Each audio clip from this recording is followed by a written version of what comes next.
Mereka menyusupi dengan hal demikian. Setiap ada bencana, mereka datang duluan. Misionaris itu. Dari tahun berapa Bapak Ibu mungkin sudah pernah mendengar tempat-tempat Salatiga itu. Itu tempatnya lumbungnya misionaris dulu. Bahkan salah satu pesantren terbesar di Indonesia ini pernah disusupi. 3 orang misionaris dari Salatiga itu masuk ke dalam pesantren itu 6 tahun sampai jadi ustadz, sampai mengerti bahasa Arab, sampai mengerti Al-Quran, mengerti hadis. Bayangkan, saking seriusnya ingin mencari titik kelemahan daripada Islam itu sendiri, mereka pelajari Pak. Islam itu mereka pelajari, bahasa Arab mereka pelajari, Al-Quran mereka pelajari. Saking seriusnya mereka. Lah kita yang sudah di dalam tak pernah serius dengan agama, sehingga mohon maaf ketika kita tak mendalami agama tadi, mudah kita tertipu.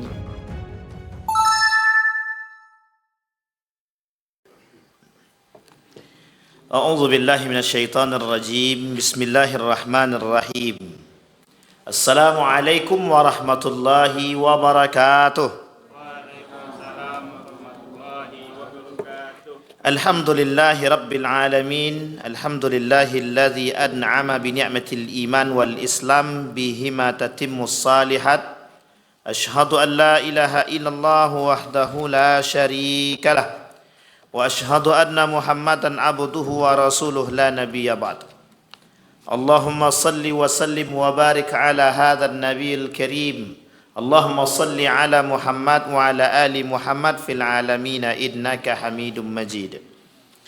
Ya ayuhan nasu taqu rabbakumul ladzi khalaqakum min nafsin wahidah wa khalaqa minha zawjaha wa batha minhuma rijalan katsiran wa nisaa wattaqullaha alladzi tasaaluna bihi wal arham innallaha kana 'alaikum raqiba.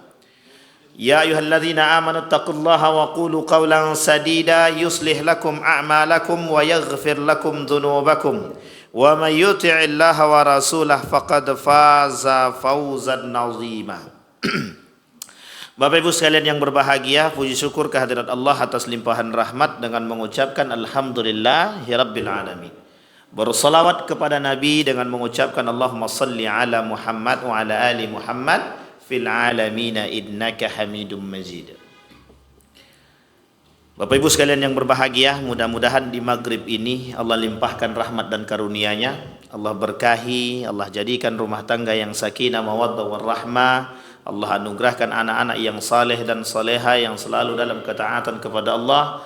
Allah tetapkan hati kita, teguhkan keimanan kita dan istiqamah dalam kebaikan. Amin ya rabbal alamin. Allahumma faqihna fid din wa 'allimna ta'wil. Baik Bapak Ibu sekalian yang berbahagia, bagaimana kabarnya Bapak Ibu, sehat? Ibu-ibu sehat? Masih kuat?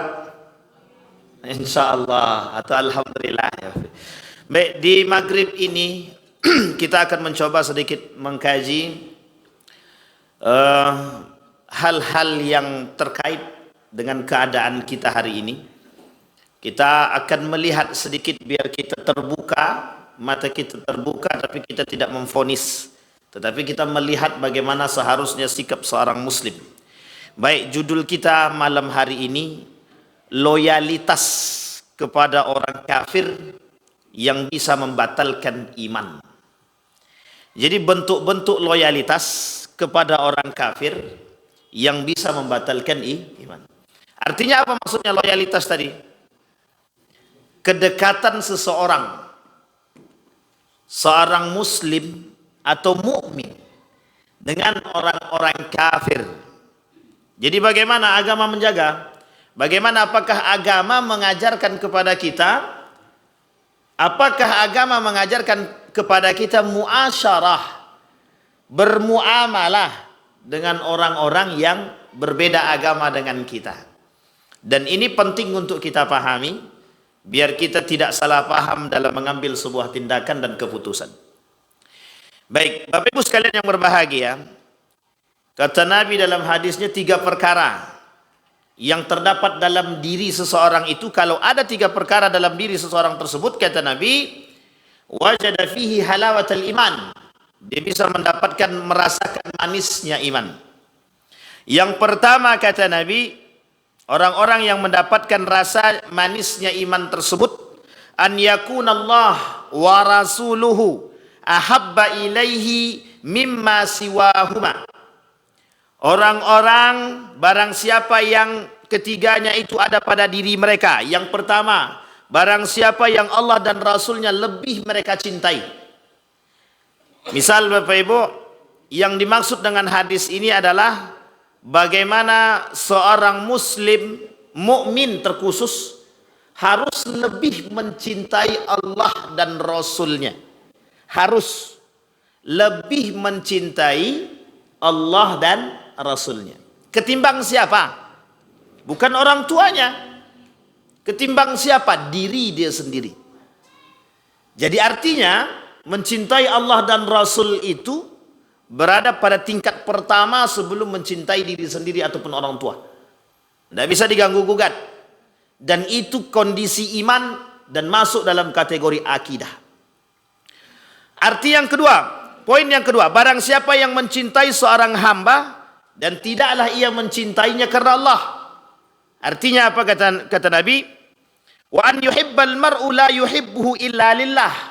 Jadi Bapak Ibu, hukum mencintai seorang mukmin, orang yang beriman, kita mukmin, ada saudara kita mukmin, mencintai orang yang beriman itu hukumnya wajib. Wajib. Berarti bahaya Ustaz. Jangan salah paham pula. Bukan pula disalahpahami. Kalau dia mukminah bagaimana Ustaz? Ya itu bukan maksud dalam mencintai istri orang. Itu yang salah. Artinya apa? Seorang mukmin wajib mencintai mukmin yang lain. Pada kondisi ini adalah saling mengasihi, saling membantu, saling menyayangi, saling menasehati. Ini sudah kita sampaikan dalam hadis yang diriwayatkan oleh Nabi dalam kitabnya Syekh Mbah Hasim Al-Asy'ari pada poin yang pertama 30 yang membatalkan, 30 tanda akhir zaman. Sudah disampaikan. Poin yang pertama itu adalah salah satu di antara tanda akhir zaman kata Mbah Hasim Al-Asy'ari itu adalah orang yang tidak peduli dengan agama dan orang yang tidak peduli dengan orang-orang sesama muslim atau orang mukmin. Yang kedua, an yakrahu an ya'uda fil kufri kama yakrahu an yuqzafa fid nar. Yang ketiga itu adalah membenci untuk kembali kepada kekufuran. Jadi orang yang mendapatkan halawatul iman tadi, orang yang benci untuk kembali kepada kekafiran atau kekufuran. Maksudnya apa? Orang yang membenci perbuatan-perbuatan yang identik kepada kekufuran. Ini penting untuk dipahami. Dan orang kalau tiga ini ada dalam diri dia, maka dia termasuk orang-orang yang disebut dengan mendapatkan manisnya iman. Kita ambil contoh yang nomor 3 tadi. Terkait produk Israel. Jangan pernah berhenti Bapak Ibu. Hari ini, biar Bapak Ibu bosan, sampai mau muntah sekalipun tak masalah. Jangan pernah berhenti memboikot produk Israel. Nanti kita sampaikan bagaimana kondisi loyalitas seorang muslim terhadap hal demikian. Itu penting untuk dipahami. Baik, sampai di sini paham Bapak Ibu? Baik. Artinya Bapak Ibu, pada hadis ini itu Nabi mengajak kepada kita menjadikan Allah dan Rasulnya nomor satu yang kita cintai. Yang kedua yang harus kita cintai adalah orang yang beriman. Dalam hadis ini, kalau kita pengen mendapatkan iman, manisnya iman, bukan orang kafir, apalagi musuh-musuhnya Allah. Kalau mencintai musuhnya Allah, dia ada dua. Apakah bisa membatalkan iman atau justru terjerumus dalam kekufuran tapi tak membatalkan iman? Nah, ini yang kemudian yang akan kita bahas. Bapak Ibu sekalian yang berbahagia, sekarang kita masuk bentuk-bentuk loyalitas seorang mukmin kepada orang kafir yang bisa membatalkan iman. Wa may yatawallahum faulaika humuz zalimun. Barang siapa yang berpaling daripada yang sudah Allah tentukan jalurnya, syariatnya, hukumnya, yang kemudian mereka berpaling dari jalan tersebut, maka sesungguhnya mereka orang zalim. Kata Allah dalam surah Al-Mumtahanah, barang siapa yang menjadikan mereka sebagai yatawallahum, tidak hanya berpaling. Kalau mereka menjadikan orang-orang kafir itu, Kawan mereka kawan setia. Nih, Bapak Ibu, nih bahasanya Al-Quran, ini bukan bahasa saya. Barang siapa menjadikan mereka orang kafir, orang kafir sebagai kawan mereka, maka mereka itulah orang-orang yang zalim. Jadi jangan kemana-mana dulu fikirannya. Meskipun kasusnya sedang trending gitu, trending topik, tapi jangan dikait-kaitkan dulu. Nanti baru kita kaitkan. Wadzalika zulmu yakunu bihasbit tawalli. Itu kezaliman yang mereka lakukan adalah ketika mereka sedang berpaling dari orang beriman, tapi berkawan dari orang kepada orang yang tidak beriman. Berarti salah kalau kami berkawan sama orang tak beriman, Pak Ustaz, atau orang kafir. Berkawan itu tak salah. Yang dimaksud dalam hadis tersebut dan ayat tersebut orang yang merusak Islam. Dia non muslim, dia kafir, tapi kekafirannya merusak kita. Disebut dengan kafir zimmi. Sampai sini paham? Maaf, kafir harbi. Dia orang kafir, tapi tujuan dia memang merusak kita. Yahudi itu kafir apa tidak? Tujuannya merusak kita apa tidak? Sama. Itu yang dimaksud. Karena hadis ini berkaitan pada dua, Nasrani dan Yahudi. Pada hakikatnya ayat itu begitu. Tetapi oleh para ulama yang lain, siapapun, agama manapun yang menyakiti umat muslim, yang memerang umat muslim, dan ada orang mukmin, orang muslim yang berkawan dengan mereka yang menyerang mukmin tersebut, maka sesungguhnya mereka sedang zalim. Zalim kepada siapa? Kepada Allah dan Rasulnya. Zalim kepada siapa? Kepada orang yang beriman. Dan mereka telah menyakiti hati-hati orang yang beriman. Baik, Bapak Ibu sekalian yang berbahagia. Contoh yang pertama, perbuatan atau bentuk loyalitas seorang yang beriman atau muslim yang berkawan dengan orang-orang kafir yang bisa membatalkan iman. Yang pertama, tinggal dan menetap di negeri kafir disertai ridho dengan agama kekafirannya. Ini agak ribet bahasanya, saya sampaikan begini. Yang dimaksud dengan poin pertama, tinggal menetap, ada orang-orang yang mohon maaf, orang beriman, dia sekolah di sana karena sudah menikmati suasana di sana, dia tinggal di sana. Karena dia tinggal di sana, dia anggap negara yang di sana itu mana Bos? Di Eropa. Terserah ibu nak sebut mana, Amerika, Australia, Inggris dan lain sebagainya, terserah. Tinggal mereka di sana. Ketika mereka tinggal di sana, mereka berbaur dengan agama-agama yang di sana. Apa yang diangkat oleh agama-agama di sana? Agama-agama di Eropa itu, semua agama itu mengangkat dua hal. Satu, hak asasi manusia. Yang kedua, toleransi. Sampai sini paham ya Bapak Ibu? Artinya, negara-negara Eropa sedang membangun hak asasi manusia dan toleransi beragama. Sehingga mereka ingin menjadikan toleransi-toleransi beragama itu tertanam dalam diri setiap orang yang beriman terhadap agama mereka masing-masing. Oke Bapak Ibu sampai di sini paham ya? Nah, ada orang mukmin muslim tinggal di sana.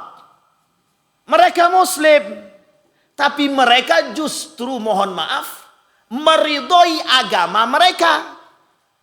Kalaulah agama negara sana adalah agamanya kafir atau Nasrani misalkan, orang muslim mengakui agama yang di sana.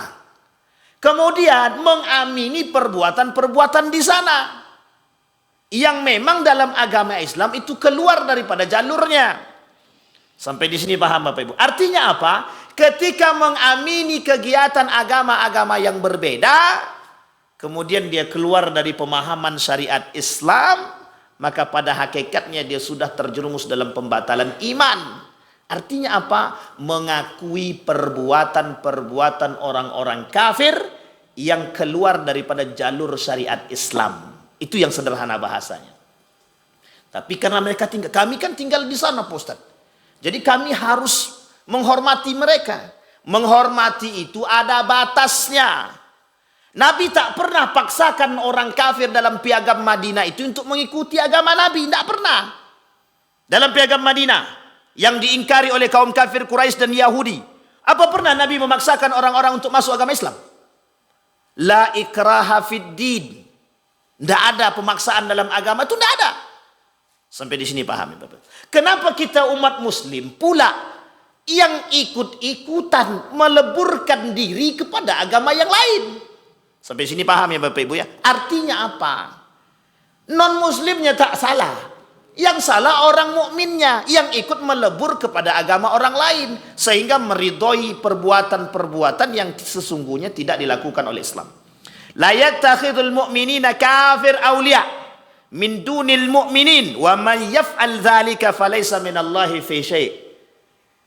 Tidak boleh orang-orang mukmin menjadikan orang-orang kafir itu kawan setia. Bapak Ibu harus paham, ini kasusnya sudah lama. 2000 berapa itu? Pemilihan DKI, Gubernur DKI Jakarta. 2017. Dalam permasalahannya pada surat Al-Maidah ayat 51. Yang dimasalahkan bukan ayatnya, Pak. Yang dipermasalahkan adalah dia bukan muslim. Ngapain dia bicara ayat Al-Quran? Yang kedua permasalahannya pada kalimat aulia. Aulia itu oleh sebagian ulama tafsir mengatakan artinya pemimpin. Tapi sebagian yang lain mengatakan mengartikan itu artinya adalah kawan setia. Kata guru saya, ahli tafsir yang baru meninggal, Profesor Dr. Haji Yunar Ilyas, ahli tafsir di Muhammadiyah. Apa kata beliau? Kawan setia saja tak boleh. Orang kafir. Kawan setia saja tak boleh. Apalagi pemimpin. Sebaik-baiknya kafir mati masuk neraka. Seburuk-buruknya muslim, kalau dia tak mati dalam keadaan kafir, mati tetap masuk surga. Meskipun cuci dulu. Kalau dia banyak dosanya. Kalau tak banyak dosanya, lebih banyak pahala daripada dosanya, ya langsung masuk surga. Tak perlu cuci-cuci. Kata guru saya begitu. Dan saya memahami konsep yang itu. Sampai di sini paham Bapak Ibu ya. Ini penting Bapak Ibu. Nanti ada kaitannya dengan kondisi kita hari ini. Berapa banyak manusia yang mohon maaf. Demi duit mereka bergabung Pak. Demi uang mereka mohon maaf mengkhianati negara Republik Indonesia dengan merusak. Baik, itu yang pertama. Yang kedua, mengubah kewarganegaraan dengan negara kafir yang memerangi kaum muslim. Kalau adalah orang-orang muslim pindah dia ke Israel, dia ganti warga negaranya, itu contohnya. Ada orang Indonesia misalkan pindah ke Israel, dia bantu Israel, dia warga Indonesia, tapi muslim dia, tapi dia bantu, dia tinggal di sana, dia rubah kewarganegaraannya. Dalam pandangan para ulama, sebagian ulama mengatakan dia sudah membatalkan iman. Artinya apa? Dia mendukung perperangan itu. Maka Bapak Ibu sekalian yang berbahagia, yang mendukung Israel secara tidak langsung itu bisa dikatakan batal imannya itu. Muslim kah dia? Muslim. Masalahnya beriman apa tidak, itu masalah kita hari ini. Dia banyak orang muslim yang beriman sedikit. Yang beriman banyak, muhsin sedikit. Contoh orang muslim banyak. Yang sholat sedikit. Yang sholat banyak. Yang sholat khusyuknya sedikit. Banyak yang sholat khusyuk, banyak yang di masjid. Nah itu dia. Jadi urut-urutannya Pak. Banyak orang muslim tuh banyak. Tapi yang tak sholat, Islam lebih banyak pula. Itu kira-kira Islam apa itu? KTP atau abangan itu? Kedua-duanya itu. Jadi Islam di mulut, di hati tak Islam. Ini yang menjadi masalah kita Pak. Sehingga Bapak Ibu pembahasan ini itu menjadi pembahasan khusus dalam satu buku berjudul Al-Wala wal Bara. Dan pembahasan Al-Wala wal Bara itu lama sekali. Bagaimana loyalitas seorang muslim terhadap muslim yang lain. Dan itu dibahas seharusnya kita umat mukmin itu harus punya dedikasi yang kuat terhadap mukmin yang lain. Al-mu'minu lil mu'mini kal bunyan yashuddu ba'duhum ba'du. Kita itu satu bangunan. Orang mukmin dengan mukmin yang lain itu satu bangunan. Hari ini kita senang. Mukmin sebelah dicaci maki, yang di sini senang. Mukmin di sini yang dicaci maki, mukmin sono yang senang. Kata orang Yahudi, kalian kan dah berantem.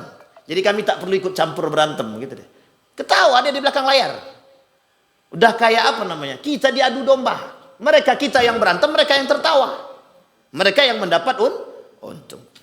Mengubah kewarganegaraan dengan negara kafir yang memerangi kaum muslimin. Karena senang dan ridho dengan negara kafir tersebut. Banyak nih Pak yang memuji negara-negara kafir itu banyak. Wah, aku tinggal di Australia, tingkat toleransinya tinggi. Aku tinggal di Australia, semakin di orang-orang di Irlandia itu mereka ateis. Tapi mengapa akhlak mereka baik? Bahkan lampu merah pun tak ada, kata dia. Jadi dia memuji Pak, sangat memuji negara-negara yang mohon maaf tak beriman. Itu kalau orang salah paham, kalau dia senangnya karena keridhaan dia, senangnya karena hati dia, itu bisa membatalkan iman. Jadi di Irlandia itu Bapak Ibu, kata guru saya itu tidak perlu lampu merah. Semuanya tinggal kesadaran aja. Kalau sudah saatnya jalan ya jalan, rapi begitu. Itu menterinya pernah satu ketika guru saya itu berkunjung ke sana. Itu kata beliau, mencari menterinya aja bukan sulit, mudah. Yang buka kantor menteri dia sendiri, yang ngajak makan pakai bayar sendiri. Nah, jadi bayangkan kalau sempat kayak gitu di negeri kita, insya Allah itu baik kali itu. Senang pula kita anggota dewan nih kan, dikunjungi dia yang bayarkan, itu mungkin lah ya. Tapi bukan ngambil dari duit yang lain kan itu. Ini bayar tapi ternyata ngambil pula dari yang lain. Ini yang kita takutkan. Sampai di sini paham ya Bapak Ibu? Itu yang nomor 2. Itu bentuk atau perbuatan loyalitas orang-orang muslim kepada orang-orang kafir yang memusuhi kita. Ketiga, at-tasyabbuh, menyerupai orang kafir secara mutlak dan totalitas. Nah, ini dah banyak Bapak Ibu. Berpakaian jilbab itu tradisi Arab, kata mereka. Tapi kalau berpakaian tank top, nah itu baru. Tradisi siapa itu? Itu tidak punya tradisi, Bu. Itu tradisi petalangan.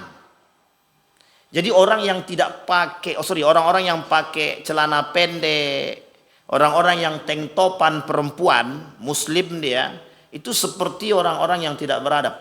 Jangan ada tersinggung. Ini tak boleh tersinggung. Karena memang begitu keadaannya. Dulu orang yang terhormat itu yang pakai kerudung. Kerajaan Romawi itu, untuk melihat wanita-wanitanya itu dari bangsawan, salah satu perbedaannya adalah kerudung. Meskipun hanya setengah kepala. Makanya tradisi jahiliyah itu sebenarnya, itu tradisi jahiliyah itu yang tak pakai baju itu. Itu tradisi jahiliyah. Hari ini orang tak pakai baju, kayak artis-artis tak pakai baju itu dianggap itu paling tenar dan paling modern itu. Padahal itu bukan modern, itulah yang paling jadul. Yang paling petalangan gitu maksudnya.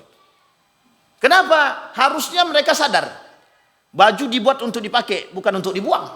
Ini dipotong Bapak Ibu. Sehingga itu bukan tradisi jahiliyah lagi, jahiliyah banget itu. Itu udah kurang cerdas betul itu.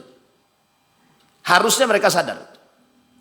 Bayangkan dulu itu, satu kebanggaan bagi wanita-wanita bangsawan itu, berpakaian rapi, menutup sampai ke bawah, di bawah lutut. Dan kemudian mereka pakai kerudung meskipun setengah kepala. Dan itu menunjukkan kalau itu biasanya orang terhormat. Makanya Bapak Ibu jangan salah. Agama mengajarkan berjilbab itu bukan untuk dihina. Bukan untuk kemudian dicaci dan dimaki. Itu untuk menunjukkan betapa mulianya. Perempuan yang berpakaian rapi, gamis, tidak nampak lekuk tubuhnya, berpakaian kerudung mohon maaf agak sedikit besar begitu, menutup segalanya. Kira-kira ada nggak cuit-cuit gitu? Nggak ada Pak. Tapi coba mohon maaf, pakai celana lepis sewempit tepol, pakai baju terserah mau kaos atau apa, nggak usah pakai kerudung, jalan depan preman tuh. Apa kata preman tuh? Jangankan cuit-cuit, lebih dari itu pun bisa. Sampai sini paham ya Pak Ibu. Jadi mana yang tradisi jahiliyah itu? Yang pertama apa yang kedua? Yang terhormat itu yang mana? Yang pertama apa yang kedua? Yang terhormat yang pertama, yang pakai kerudung rapi. Orang tidak mau Pak ganggu gitu. Tapi kalau kita berpakaian, kita sendiri yang menampakkan aurat kita, yaitu mohon maaf, ya jangan salah. Kalau kata Sedas Latif itu, hei kaum Hawa, kata dia, jangan kalian rusak mata kami yang sudah dekat kepada Allah, kata dia. Dengan kalian berpakaian, kami rusak matanya gitu. Tak ditengok salah, ditengok sama. Tak ditengok rugi, ditengok salah, kata dia. Yaitu kata Sedas Latif begitu. Saya menukil aja Bapak Ibu. Artinya memang begitu Bapak Ibu. Saking terhormatnya mereka berpakaian yang rapi. Baik. Apa contoh lain tasyabuh? Mohon maaf Bapak Ibu, contoh yang lain tasyabuh itu kita yang mengikuti tradisi mereka. Apa tradisi mereka? Baik tradisi selamatan dan lain sebagainya. Majelis Ulama Indonesia sudah mengeluarkan fatwa tentang haramnya mengucapkan selamat kepada agama yang berbeda. Dan itu kita ikuti. Masalahnya hari ini itu yang muslim pula yang menolak fatwa tersebut. Itu yang kita maksud. Imannya itu taruh di mana itu kita nggak tahu. Muslim yang menolak fatwa MUI itu mengatakan haram mengucapkan selamat itu kepada agama yang berbeda. Tapi datang muslim, sebagian muslim menolak. Pertanyaannya itu mereka menolak karena nafsu atau karena iman? Nafsu. Itu unsur politik. Bayangkan Bapak Ibu, mohon maaf, agama yang lain itu tidak pernah berharap Bapak Ibu mengucapkan itu, tidak pernah berharap dia. Mereka tahu, lakum dinukum waliyadin. Zaman Nabi begitu. Hari ini kau ikut agama kami, besok kami ikut agamamu. Tidak, kata Nabi, lakum dinukum waliyadin. Hari ini tidak. Hari ini tidak. Kita disuruh ikut agama mereka, mereka disuruh ikut agama kita. Itu masalahnya hari ini tuh Pak. Besok-besok anak-anak kita disuruhnya ngikut doa agama yang lain, terus agama lain disuruh ngikut doa-doa kita. Itu tidak masalah. Itu yang menjadi masalah itu kalau kita yang ikut agama lain. Itu yang menjadi masalah kita hari ini Pak. Mohon maaf Bapak Ibu, coba perhatikan baik-baik. Hampir di setiap tempat itu, jualan itu, ini karena sampai keluar ya Pak Ketua, agak gimana sedikit tapi ya udahlah. Jadi Bapak Ibu, coba lihat toko-toko itu. Toko-toko, mohon maaf, jangan ada yang tersinggung ya. Ketika tanggal 25, itu orang sudah rebutan itu mau pasang apa. Di setiap toko-toko, bahkan toko-toko muslim kadang-kadang menyediakan bunga-bunga, apa namanya itu? Parsel-parsel itu. Apa lagi nama itu ya, yang ini tuh? Pohon Natal. Coba bayangkan. Itu toko-toko Pak. Bahkan menjual, kadang-kadang orang muslim yang pakai pakaian begitu. Apa alasan mereka? Kami ingin menghormati mereka. Mereka tak butuh penghormatan kita. Mereka dah tahu kita tak mengganggu mereka saja, kita sudah dianggap sudah menghormati. Itu yang tertinggi. Ini ngapain pula orang sudah tidak minta, kita pula yang menyosorkan diri. Sinilah kami hormati. Ini masalah kita hari ini Bapak Ibu. Terlalu berlebihan. Berbeda ketika mereka menjadi seorang pemimpin. Itu berbeda. Hukum ini terkait Bapak Ibu. Ketika seorang pemimpin, bagaimana hukum seorang pemimpin ketika dia menjadi seorang pemimpin mengucapkan kalimat tersebut? Boleh atau tidak bolehnya oleh para ulama berbeda pendapat. Ada yang membolehkan dan ada yang tidak membolehkan. Ada yang membolehkan tapi dengan syarat. Dan ini Bapak Ibu diajarkan oleh agama kita. Kalau bukan pemimpin ngapain? Dan kita tidak punya hak untuk mengucapkan demikian Bapak Ibu. Dan ini adalah masalah tahunan. Sehingga muncul fatwa MUI terhadap pengharaman pengucapan tersebut. Itu pun ditolak. Artinya apa? Ketika mereka menolak, itu loyalitas mereka kemana? Ke Islam kah atau ke agama? Tergantung Bapak Ibu. Loyalitasnya pada satu kalimat toleran. Cuman kalimat toleransi. Toleransi itu yang mereka anggap adalah mereka angkat dengan nilai-nilai merusak nilai-nilai Islam. Islam tidak perlu diajarkan toleransi. Karena Islam sudah sangat toleransi. Penting untuk dipahami Bapak Ibu. Piagam Madinah jelas. Yang mengingkari piagam Madinah mereka. Kaum kafir Quraisy dan kafir Yahudi. Mereka yang mengingkari. Perjanjian Hudaibiyah mereka yang mengingkari. Bukan kita yang mengingkari. Tertulis jelas bahkan menurut Nabi. Kata Nabi, yang menyakiti orang kafir yang sudah berada dalam naungan kami, tanggungan kami, mereka sedang berhadapan denganku, kata Rasulullah. Tapi kalau kafir harbi itu kafir yang memerangi kita, ya itu memang harus kita lawan. Kalau mereka menyerang kita, kalau kita tak menyerang, kita yang mati. Artinya Bapak Ibu, hari ini itu banyak bermunculan. Dan kita bisa membedakan mana yang kafir zimmi, mana yang kafir harbi. Yahudi, Nasrani yang misionaris itu mesti mereka memerangi kita. Dan kita harus apa? Melawan mereka. Tidak bisa kita diam. Sampai sini paham ya Bapak Ibu ya? Ini penting Bapak Ibu, harus kita pahami. Ah udahlah, itu kan urusan mereka. Kita yang nggak punya loyalitas terhadap agama kita. Kita nggak punya dedikasi terhadap agama kita. Kita nih setiap orang berpikir untuk diri dia masing-masing. Baik, contoh yang lain tasabuh dengan agama yang mereka. Mengikuti tradisi mereka. Dengan dalih, mohon maaf, toleransi. Aku barusan datang dari gereja. Ngapain? Ikut mereka. Aku tadi masuk ke dalam sana. Ngapain? Untuk menghargai agama mereka. La ilaha illallah. Umar bin Khattab pernah sholat di pelataran gereja. Artinya apa? Ketika itu Umar mengatakan, Umar tidak menghancurkan gereja tersebut. Tapi Umar hanya sholat di depan. Kata Umar, kalau aku masuk, aku khawatir. Orang-orang dari agamaku menganggap memperbolehkan masuk ke dalam itu. Tapi kalau dia kemudian tidak sholat di dekat situ, aku khawatir kalau orang-orang akan menghancurkan itu. Sehingga Umar bin Khattab sholat di depan. Biar apa? Biar tidak terjadi keduanya. Bayangkan cara Umar bin Khattab menjaga. Makanya Bapak Ibu, berbeda pendapat. Tapi yang paling kuat, kita dilarang Bapak Ibu untuk masuk ke tempat ibadah mereka, itu dilarang. Mereka kan sudah masuk ke dalam tempat kita, itu tak urusan kita, ngapain kita bahas? Mereka mau masuk ke dalam kita, itu tergantung hukum agama mereka. Sekarang yang menjadi pertanyaannya, ngapain kita masuk ke tempat mereka? Itu pertanyaan kita hari ini. Bahkan mau sholawatan di sana. Mau ngapain kita sholawatan di sana? Emang masjid kurang cukup? Memang kurang cukup sih Ustaz. Selama ini kami tak di dalam masjid, di luar. Sampai sini paham Bapak Ibu. Bapak Ibu boleh lihat kasus-kasus hari ini Bapak. Aneh-aneh. Apa maksudnya aneh-aneh? Sholawatan di gereja. Sholawatan. Kemudian di luar, di vihara, di tempat-tempat tertentu, tempat-tempat ibadah mereka. Oh kami mau, mau dakwah Ustaz. Ya, ada dua kemungkinan. Bisa jadi dia yang ikut kita atau kita yang ikut dia. Kalau tak kuat iman, maka dalam syaratnya seorang mukmin yang berangkat ke negara asing, itu ada syarat Bapak Ibu.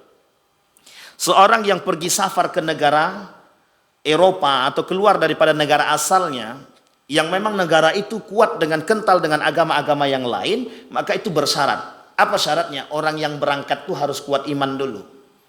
Ini yang terjadi Bapak Ibu hari ini. Banyak yang berangkat ke sono, balik-balik, mohon maaf. Kadang kurang lurus itu adabnya. Akhlaknya tidak lurus. Kadang-kadang mohon maaf dipermainkannya agama. Ketika dia belajar di negaranya di Indonesia, dia dari pesantren, dia ngerti agama, dia tahu bagaimana memposisikan nilai-nilai agama. Ketika dia belajar ke sana, balik dari sana ke sini, makin liberal. Yang tadinya pakai kerudung tak jadi pakai kerudung. Yang tadinya pakai gamis nggak jadi pakai gamis. Yang tadinya pakaian sopan sekarang pakai pendek. Kadang-kadang sudah berubah Pak. Nilai mereka anggap apa yang mereka dapat di sana bisa mereka bawa ke sini seutuhnya dengan dalih hak asasi manusia, dan yang kedua toleran.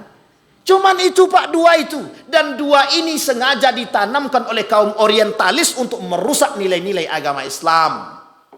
Jadi Bapak Ibu dipaksakan untuk mengamini apa yang mereka perbuat. Sampai sini paham ya Bapak Ibu ya. Contohnya yang sudah kita amini hari ini Bapak Ibu, celana lepis. Dulu orang Melayu tuh anti pakai celana lepis itu. Hari ini jangankan lepis, legging. Bukan lepis lagi, legging. Itu pun leggingnya minta ampun tipisnya. Kalau bagi saya tak usah pakai baju lah. Sampai sini paham ya Bapak Ibu. Dan mohon maaf, ada yang mengkritik. Bagi kaum Adam ya enaklah menengok. Tapi mereka tidak punya malu. Tidak. Kenapa? Tren masa kini Ustaz. Oh iya juga. Itu yang merusak kita itu. Tren masa kini. Sampai di sini paham Bapak Ibu ya. Apa tasyabuh yang lain banyak? Minum khamar, judi, diskotik. Ada satu cerita yang unik di Pekanbaru ini Bapak Ibu. Saya pernah ditolak mentah-mentah itu untuk tidak boleh ngisi kajian di masjid tertentu itu. Gara-gara saya pernah melarang ibu-ibu joget. Apa kata ibu-ibu tuh, jangan Ustaz mulai bulan depan Ustaz tak usah lagi ngisi. Saya usut-usut mengapa sebabnya. Rupanya pernah saya membahas tentang joget. Saya bilang ibu-ibu itu haram joget atau kemudian makruh paling tidak, saya bilang gitu. Semenjak itu tak dipakai lagi Pak. Kenapa? Karena ternyata mereka punya tradisi. Apa tradisi mereka? Joget. Jadi memang tradisi kami setiap 17 Agustus itu kami joget, kata dia. La ilaha illallah. Itu kalau sempat nenek-nenek yang joget itu, kita masih mikir, Pak. Kalau nenek-nenek mungkin orang mau lihat juga agak gimana gitu. Tapi yang kita kasihankan adalah dah nenek-nenek joget-joget, ntar lagi mau menghadap kubur masih bisa joget-joget. Itu kan kadang-kadang kita sudah, apa bahasanya, sudah senja gitu loh, tinggal menunggu waktu. Bayangkan yang saya maksud adalah betapa mereka mudah sekali menolak pemahaman-pemahaman tentang nilai-nilai agama. Bayangkan, itu terjadi dan itu kita rasakan. Joget, apakah ada Islam menganjurkan perempuan joget? Jangan tersinggung ibu-ibu, bapak-bapak. Adakah Islam menganjurkan perempuan berjoget? Apalagi mohon maaf dengan pakaian sempit, memang berkerudung, tapi kerudung likat ke leher begini, nampak sininya. Atau kerudung, mohon maaf, tidak menutupi auratnya, tidak menutupi dadanya. Bapak ibu bayangkanlah, bapak-bapak tidak usah bayangkan, cukup ibu-ibu aja yang bayangkan. Artinya Bapak Ibu, itu bukan tradisi jahiliyah lagi. Artinya kita kita mengangkat nilai-nilai agama, mereka yang meruntuhkan nilai-nilai agama. Dengan dalihnya cuma satu Bapak Ibu. Hak-hak kami Ustaz, tep-tep kami. Yang nak joget kami, badan-badan kami. Iya juga. Tapi kan itu masalah kita hari ini Bapak Ibu. Apa pola pikir Pak? Bayangkan saking sulitnya kita untuk menegakkan nilai-nilai agama. Kalau kita bilang jangan joget, kolot Ustaz. Bapak Ibu tahu kolot ya? Dianggapnya awak ini jadul. Ustaz tak ngerti. Apalagi kalau sempat musik yang dihidupkan itu selimut tetangga. Dan tidak betul pula itu selimut lagu. Tak mungkin pula selimut tetangga. Ternyata itu kiasan lah tuh Bapak Ibu. Dan sebagainya. Bapak-bapak tidak usah ikut menikmati Pak. Baik, itu yang ketiga. Tasyabbuh Pak. Hari ini terlalu banyak perbuatan-perbuatan, yaitu tadi Pak, karena ini dampak daripada peradaban, westernisasi peradaban barat setelah runtuhnya Turki Utsmani, kemudian peradaban Korea, peradaban Jepang dan lain sebagainya. Sekian banyak peradaban itu kemudian datang silih berganti untuk menggerogoti kita Bapak Ibu. Yang paling kuat adalah westernisasi, peradaban barat. Kenapa? Karena memang mereka bertujuan untuk meruntuhkan nilai-nilai agama yang ada pada diri kita. Tujuannya cuma untuk menanggalkan. Mereka mungkin tidak berharap lebih bahwa kita meninggalkan agama.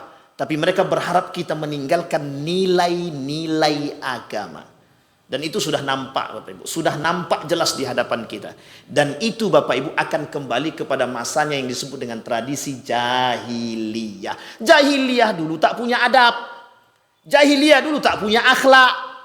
Bagi mereka budak itu ya budak. Tidak ada manusia tapi kalau budak ya budak. Budak itu bagi mereka disamakan dengan binatang. Itu yang mereka inginkan hari ini. Yang diinginkan oleh kaum Yahudi kepada kita itu bagaimana kita menjadi budak mereka. Dan mereka leluasa membangun satu yang disebut dengan Abrahamic religion. Agak gaul sedikit. Artinya apa? Agama Abraham. Agama Abraham itu dalam pandangan kaum Yahudi adalah agama dari bapaknya daripada sekian agama-agama yang lain itu. Termasuk Islam. Artinya kita dituntut untuk mengakui agama Abraham itu. Sampai kapanpun mereka terus akan memerangi kita. Maka hari ini Bapak Ibu, kalau Bapak Ibu berhenti memboikot produk Israel, berarti Bapak Ibu sedang menghidupkan kembali Israel. Kalau kita mau memboikot mereka terus-terusan sampai kapanpun, jangan pernah berhenti. Capek Pak Ustaz, sudah sakit lidah kami tak makan Dunkin Donat ya, McD, Starbucks, sedikit. Kopi di banyak, kopi hitam itu banyak. Kalau kami zaman dulu itu ada namanya buah coklat. Itu kan tinggal rebus saja, tumbuk itu jadi coklat tuh. Agak mirip kalau dengan kopi. Kalau enggak ambil arang tuh masukkan jos gitu kan. Air panas itu di Yogyakarta begitu Pak. Kopi hitam bunyinya jos. Ketika dimasukkan arang hitam tadi ke dalam gelas tadi berbunyi dia jos gitu. Itu namanya kopi jos namanya. Rupanya yang diminum arang. Itu merusak semua organ tubuh kita bisa rusak di batin. Baik, yang keempat, menyerupai sebagian ciri khas mereka, namun dalam perkara yang menyebabkan keluar daripada agama. Apa maksudnya sebagian daripada ciri khas mereka yang kemudian condong bisa membuat keluar daripada agama Islam itu nilai-nilai agama, lebih tepatnya kepada akidah. Lebih tepatnya kepada akidah. Mohon maaf, maksudnya Pak, mempercayai Tuhan mereka. Jadi Bapak Ibu ada konsep di dalam Ada konsep nanti di dalam perang pemikiran itu disebut dengan pluralisme.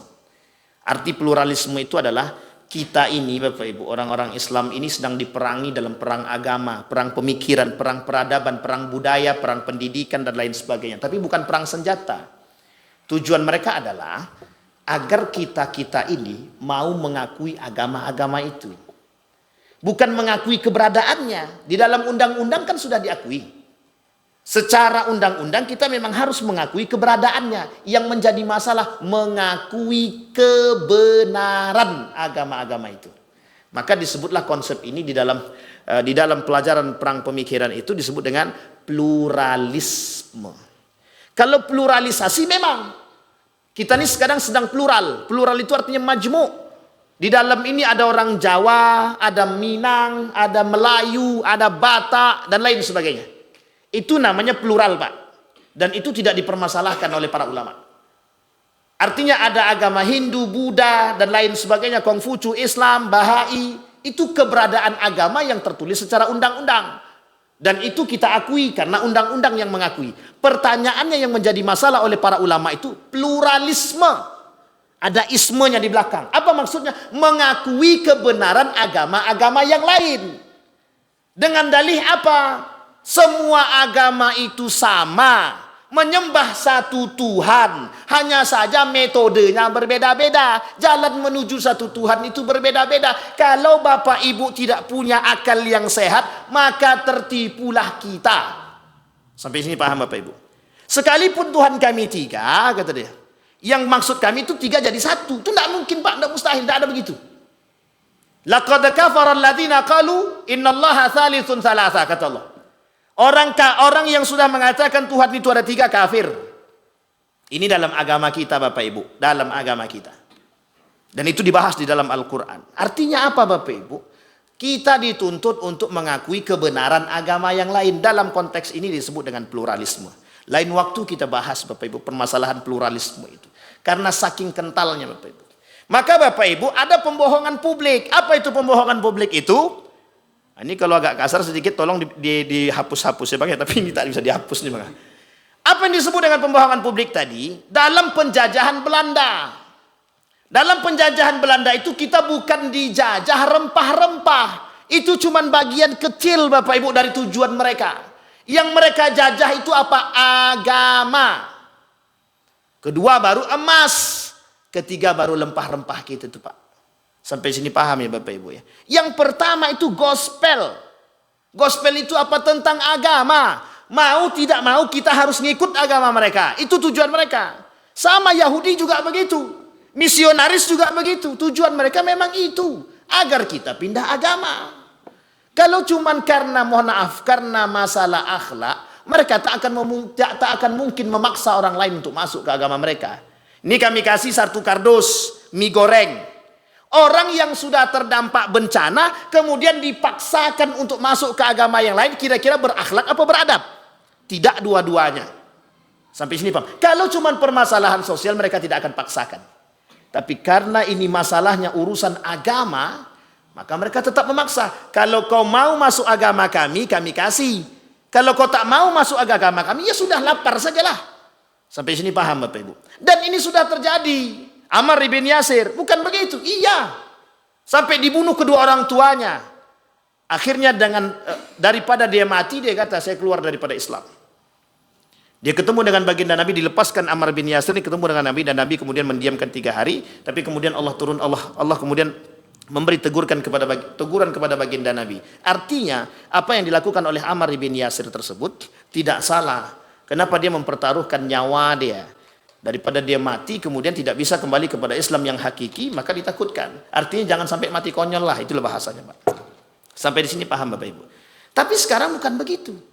Mereka menyusupi dengan hal demikian. Setiap ada bencana, mereka datang duluan. Misionaris itu. Dari tahun berapa Bapak Ibu mungkin sudah pernah mendengar tempat-tempat Salatiga itu. Itu tempatnya lumbungnya misionaris dulu. Bahkan salah satu pesantren terbesar di Indonesia ini pernah disusupi. 3 orang misionaris dari Salatiga itu masuk ke dalam pesantren itu 6 tahun sampai jadi ustadz, sampai mengerti bahasa Arab, sampai mengerti Al-Quran, mengerti hadis. Bayangkan. Saking seriusnya ingin mencari titik kelemahan daripada Islam itu sendiri. Mereka pelajari, Pak.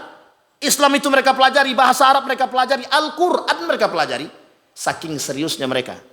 Lah kita yang sudah di dalam, tak pernah serius dengan agama. Sehingga mohon maaf, ketika kita tak mendalami agama tadi, mudah kita tertipu dengan peran-peran mereka. Itu tadilah. Sampai berani kita mengatakan, Anda ada, yang penting yang masalah agama itu kan masalah pribadi masing-masing, Pak Ustaz. Taat tak taat kami itu kan urusan kami. Tidak bisa begitu, Bapak Ibu.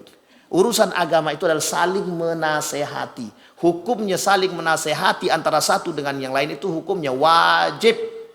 Kalau saya salah, Bapak Ibu wajib menasehati saya, wajib. Bukan sunnah, wajib. Kalau tahu Bapak Ibu benarnya. Tapi kalau Bapak Ibu salah juga, kemudian saya ingatkan saya yang salah, makin jadi salah, Wak. Tidak ada dapat benarnya. Sampai di sini paham Bapak Ibu ya. Nah, ini penting Bapak Ibu untuk kita pahami. Menyerupai. Wa ma qataluhu wa ma salabuhu walakin subbiha lahum. Nah, ini kaitannya Pak dengan agama yang tadi, yang disalib tadi. Bapak Ibu tahu ya? Dan ini konteks agama kita mengatakan mereka tidak, mohon maaf, Nabi Isa tidak disalib. Itu pemahaman dalam Al-Quran. Wa ma qataluhu, dan dia tidak dibunuh, kata Allah. Sampai di sini paham Bapak Ibu ya. Kalau ini agak sedikit ekstrim, tolong dipotong Abang-abang ya. Kalau tidak ekstrim ya nggak apa-apa. Baik. Yang kelima, terakhir. Menyerukan bahwa semua agama itu sama benarnya. Ini tadi saya sampaikan. Menyerukan semua agama itu sama. Nah, inilah Bapak Ibu tujuan daripada kaum orientalis. Masalahnya hari ini Bapak Ibu, yang belajar ke sana itu orang-orang muslim. Anak-anak bangsa kita. Kita tak salahkan mereka belajar ke sana. Hanya saja ketika balik tumbuk yo aman sikit otak tuh. Bukan semakin rumit, semakin rusak. Sehingga mohon maaf Bapak Ibu. Karena pemahaman hak asasi manusia tadi dan toleransi yang begitu tinggi mereka angkat, sehingga itulah yang kemudian merusak nilai-nilai agama Bapak Ibu. Sangat rusak Bapak Ibu, sangat rusak. Wa may yabtaghi ghairal islami dina fala yuqbala minhu wa huwa fil akhirati minal khasirin, kata Allah. Tapi banyak orang tak sadar. Karena mendengar beasiswa tadi, berapa beasiswa kamu ke Amerika tuh? Cuman 750 juta. Cuma. Itu tergiur, Pak. Tergiur. Berangkat. Balik-balik yang tadinya mohon maaf, rajin sholat, tak jadi rajin sholat lagi. Yang tadinya rajin sholat tahajud, jangankan tahajud 5 waktu aja bolong. Ini yang kita takutkan Bapak Ibu. Artinya apa? Pengaruh bagi orang. Kita tak salahkan siapapun yang ingin berangkat ke sana, silahkan Bapak Ibu, silahkan. Dalam konteks belajar silahkan. Tapi bukan berarti mengagungkan mereka. Belajar studi Islam itu yang bagus adalah di Eropa. Sejak kapan? Sejak kapan? Saya sudah sampaikan Bapak Ibu, kalau saya tak salah di Masjid Nurul Yakin saya sampaikan. Satu ketika kami pernah menjadi di jurnal itu sekretaris. Dia ada pengumpulan tulisan-tulisan ilmiah Bapak Ibu se-Indonesia ini, yang ingin masuk ke dalam tempat tulisan kami silahkan gitu. Dalam dunia akademik begitu. Nah Bapak Ibu, kebetulan ada satu tulisan yang masuk. Di dalam tulisan itu banyak ayat Al-Quran dan hadis Nabi. Apa kata mereka yang lulusan dari Eropa itu? Ada yang lulusan dari Australia, Amerika, Belanda. Kami berempat itu Bapak Ibu. 3-nya lulusan dari sana, saya lulusan Indonesia. Apa kata mereka yang bertiga ini? Ini tulisan ini terlalu banyak ayat Al-Qurannya. Tidak perlu dibahas, kata dia. Tolak. Tak usah terima. Kalau dia mau, tolong perbaiki tulisan itu, kata dia.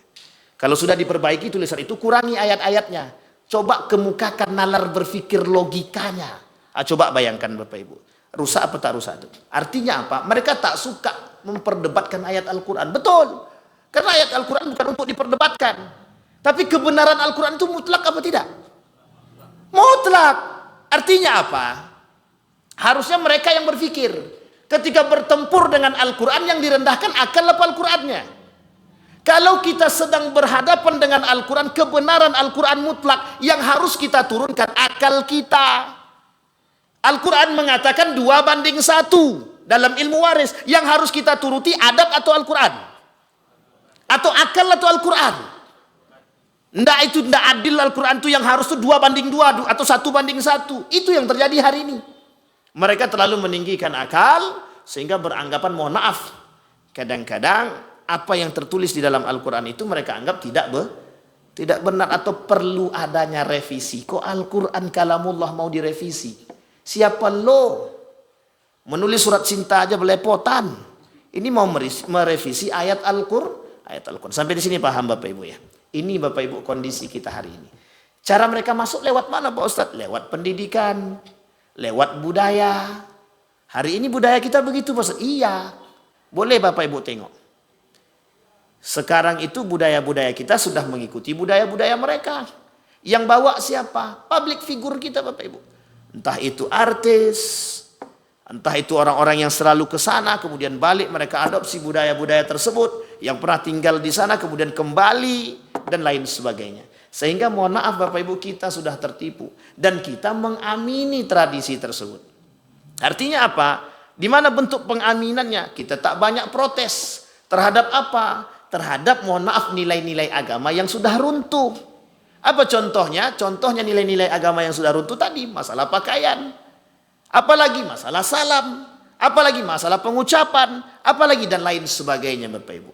Banyak hal yang terjadi yang kita tak berani protes. Betul enggak sih dalam Islam begini? Cari tahu dulu. Kalau kita tahu kebenarannya kan kita bisa memperhatikan. Kita bisa membenarkan yang salah dan bukan malah ikut. Nah hari ini kita banyaknya mengikut bukan mengkritik. Kita ambil contoh yang tadi. Orang minum khamar aja kita tak berani negur. Takut. Dengan dalih adalah yaitu hak-haknya dia, nak dia minum khamar ndak atau tidak kan tak urusan kami. Iya betul. Perhatian kita terhadap sesama berkurang. Perhatian kita terhadap nilai agama berkurang. Padahal kita dianjurkan oleh agama, bahkan ditekankan untuk bisa selalu istiqamah dalam memberikan kebaikan kepada siapapun, termasuk mereka yang tadi kita sampaikan. Apa maksudnya? Memberikan nasihat kepada saudara kita yang beriman adalah bentuk daripada keimanan. Artinya kita cinta kepada mereka karena apa? Karena Allah. Kalau kita cinta kepada mereka karena Allah, berarti sudah bisa kita mendapatkan manisnya iman. Kalau kita tak peduli sama saudara kita, berarti belum ada wala. Dalam hati kita belum ada wala. Dalam diri kita belum ada iman yang kuat, belum ada. Sehingga Bapak Ibu belum bisa kita dikatakan bisa mendapatkan manisnya iman. Apalagi Bapak Ibu mohon maaf, kalaulah hari ini kita itu dituntut untuk tidak cinta kepada Nabi dan keluarganya. Padahal hadis tadi mengatakan cinta kepada Allah dan Rasulnya jauh lebih cinta kepada diri sendiri. Artinya kalau seandainya hari ini terjadi adalah penggerogotan Bapak Ibu. Kita dipaksa untuk tidak mencintai Nabi dan keluarganya dengan berbagai macam cara. Pemalsuan nasab lah, tes DNA lah dan lain sebagainya. Lantak. Terserah mau sampai kapanpun mereka, yang benar tetap benar, yang salah tetap salah.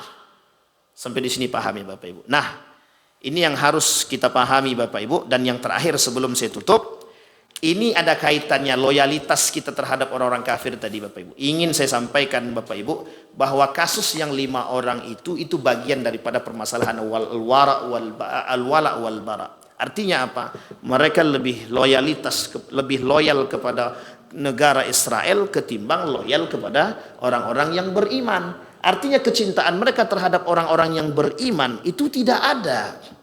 Artinya apa? Mereka sedang menyakiti hati-hati orang beriman. Mohon maaf, kalau itu yang mereka bangun, itulah yang disebut dengan kemunafikan. Sampai sini paham Bapak Ibu? Lain waktu kita bahas Bapak Ibu insyaallah. Ini kalau tak dibahas habis waktu kita. Saya kira itu saja, mudah-mudahan bermanfaat bagi kita semua Bapak Ibu. Fa'tabiru ya ulil absar la'allakum tuflihun. Assalamualaikum warahmatullahi wabarakatuh.